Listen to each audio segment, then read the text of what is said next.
Supply and demand, it sounds simple, but it's very complex. We'll discuss the different ways to illustrate this for the investor, for your the consumer, for your client, and what it means to you as an employer as well. This is The Rare Advisor, proud to be a part of the Advisor Advancement Network and home of a business model supercharged by recurring and repeatable events. Your host is Mike Walters, CEO of USA Financial. He is an investment advisor representative of and securities are offered through USA Financial Securities, member FINRA SIPC, a registered investment advisor. So nowadays, supply and demand is getting a ton of attention. We've got issues with the supply chains. We've got issues with inflation. We've got issues with energy prices. We've got issues with the war and how that's affecting everything I've just described. And on top of all that, we have issues with a tight labor market. So what a lot of people struggle with is how to properly understand, regardless of which lens you want to look through and which topic you're focusing on, how do you understand supply and demand, and how do you understand its impact on everything else? And so oftentimes you'll see it explained in one of these three ways, right? You'll see people trying to explain it like a teeter-totter. You got supply on one side, you got demand on the other, and when they even out, you have equilibrium.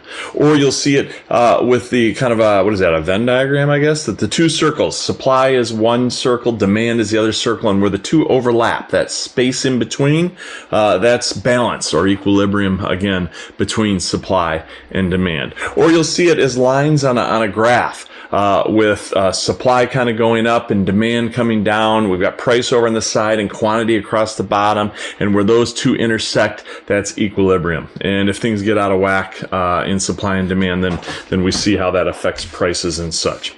But there's probably a better way to look at that, because what happens is we're really going through time. We're moving through the economy and through the process, and so it's really more of an ebb and a flow, because just like the market, right, things can get overbought and oversold, just like in the stock market. That similar approach applies, at least in my opinion, to supply and demand. So here, we're seeing markdowns because things are getting oversold. The price is cheap to either acquire things or maybe even to add new employees, things of that sort. But then all of a sudden, as it grows back the other direction and flows through time, you see a markup period. And so that's what we've been going through now. At a certain point, it's going to get overbought, and then it's going to start going back down the other direction again. So understanding this helps you to understand not only what's going on down at your local supermarket or how to explain this. Maybe this is what I should have started with in this video. Better to give you ammunition to explain this to an investor, to your client, to a consumer.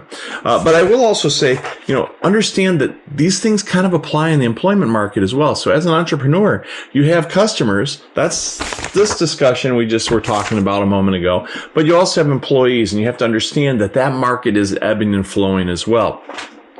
There are, you can think of yourself, the employer and the employee, in a 4-quadrant environment.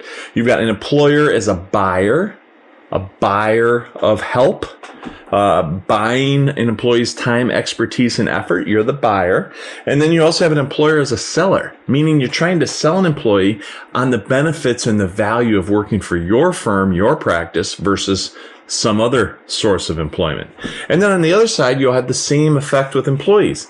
Oftentimes employees are the seller, right? Like I said a moment ago, they're selling their time, energy, and expertise to an employer. They're trading their time and effort for dollars. So they are, in fact, the seller, and they want to put out a good product so that you want to keep buying from them. So you don't fire them. You don't let them go. They're not the lowest man on the totem pole when layoffs need to occur or something to that effect. And then you also have employees as a buyer. Right? They're really buying into, where do they want to work? Is it important to them? Is it fulfilling?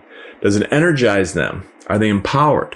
And so they are, in fact, a buyer and a seller. So this is interesting because the employer is a buyer and a seller. The employee is a buyer and a seller. But there is definitely movement up and down that scale as to where we are in the economy at any point in time.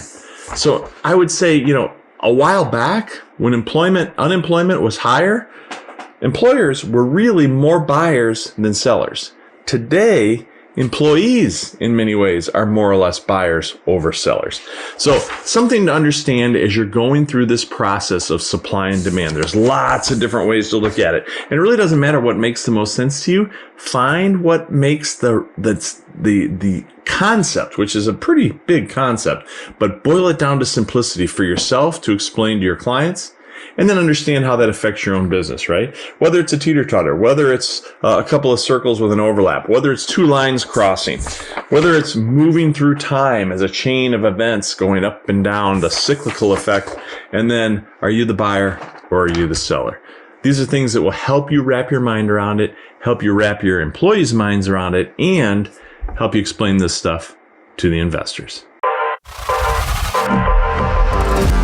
This information is for licensed financial professionals only and is not intended for use in soliciting sales from the public. The views expressed represent the opinions of the presenter or their featured guest, not necessarily those of USA Financial or its affiliated subsidiaries. Industry references are generic and not intended to represent actions or beliefs of any individual or entity. Content is only presented to illustrate general principles, beliefs, or ideas and should not be construed as legal or regulatory advice. Trademark and copyright protected. USA Financial and Affiliates.